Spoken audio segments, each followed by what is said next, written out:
ज़िंदगी को अच्छे से जीना भी ना एक कला है। सबके जीवन में संघर्ष आते हैं और कभी कभी ना बहुत छोटी छोटी बातें भयावह रूप ले लेती हैं।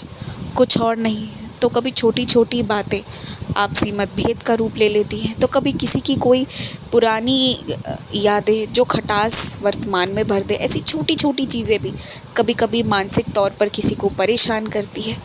तो कभी पैसों की तंगी, तो कभी कुछ, तो कभी कुछ।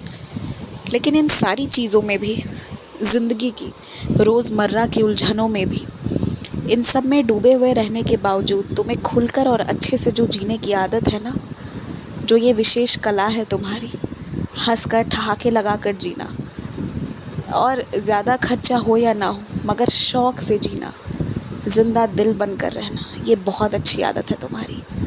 इसीलिए मुझे तुमसे विशेष लगाव है और कुछ उम्मीद भी है मेरी तुमसे, क्योंकि मुझे पता है कि कुछ चीज़ें हैं जो बहुत अलग तरीके से, बहुत अच्छे तरीके से तुम ही कर सकते हो। जो इतना ज़िंदा दिल है, जिसे इतने शौक़ से, इतने अच्छे से जीने की आदत है ना, वही व्यक्ति मेरे लिए कुछ चीज़ें कर सकता है जो बाकी लोग समझ तक नहीं सकते।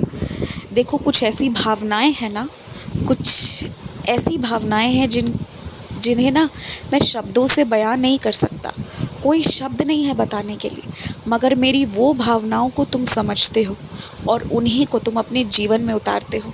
इसलिए तुमसे उम्मीदें किसी और की नहीं मालूम मुझे, मगर मेरी तो बहुत जुड़ी हुई हैं।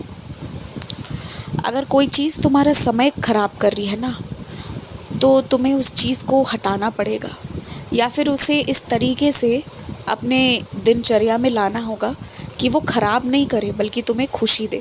जितना हो सके बस वो तुम्हें खुशी दे। खराबी या नुकसान करे तो फिर क्या फ़ायदा है।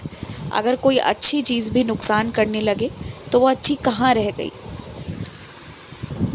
मुझे एक बात की प्रसन्नता है, खुशी है कि तुम धीरे धीरे करके अपने खान पान पर ध्यान दे रहे हो। पौष्टिक भोजनों को तुम ज़्यादा चुनाव कर रहे हो, और ये भी देखकर मुझे अच्छा लग रहा है कि तुम फल सब्ज़ी की ओर भी अब थोड़ा थोड़ा अपना ध्यान आकर्षित करवा रहे हो। एक बात मैं कहूँगा, कभी भी अगर तुम बाहर कहीं भी फल खा रहे हो ना, उसे साफ से धुलवा कर ज़रूर खाना, इतना ध्यान देना। और तुम जब जब मेरा नाम लेकर खाना पकाओगे ना, उस खाना में एक अनोखा स्वाद होगा जो सबको तृप्ति प्रदान करेगा। अगर 2 रोटी कम भी बनी होगी ना, फिर भी सबकी भूख मिट जाएगी। ये मैं तुमसे कह रहा हूँ। अपने चश्मे को ना डब्बे के अंदर रखा करो, अन्यथा उसके शीशे खराब होने लगते हैं, जिसका असर सीधा तुम्हारी आंखों पर पड़ रहा है। और जो तुम ये महसूस कर रहे हो ना कि आंखों की रोशनी हल्की सी कम हुई है, तो इसे ठीक कर लो। तुम चाह जाओ और कोई बीमारी ठीक ना हो, ऐसा नहीं हो सकता। तुम जो चाहोगे वो होगा। अगर तुम ये बीमारी ठीक करने की ठान लोगे ना, तो याद रखना, तुम्हें कुछ नहीं करना होगा। बस जो तुम अपना ध्यान रख रहे हो उसी में सब ठीक हो जाएगा। तुम्हें तोहफ़ा इसलिए नहीं दिया गया है उस विशेष व्यक्ति की तरफ से कि उसे तुम्हें सच में दिल से देना था। वो इसलिए दिया गया है क्योंकि बहुत निकटतम भविष्य में उसी व्यक्ति के घर पर कुछ कार्यक्रम होने वाले हैं, और उस व्यक्ति को सिर्फ़ और सिर्फ तुमसे उम्मीद है कि तुम कुछ अच्छा दोगे, तुम कुछ अच्छा करोगे, और उसका नाक ऊंचा होगा अपने परिवार वालों के समक्ष। तो इसलिए ना उस व्यक्ति ने तुम्हें पहले ही कुछ कुछ तोहफ़े दे दिए हैं, ताकि भविष्य में तुम अगर उसके बदले कुछ लौटाओ तो अच्छा लौटाओ।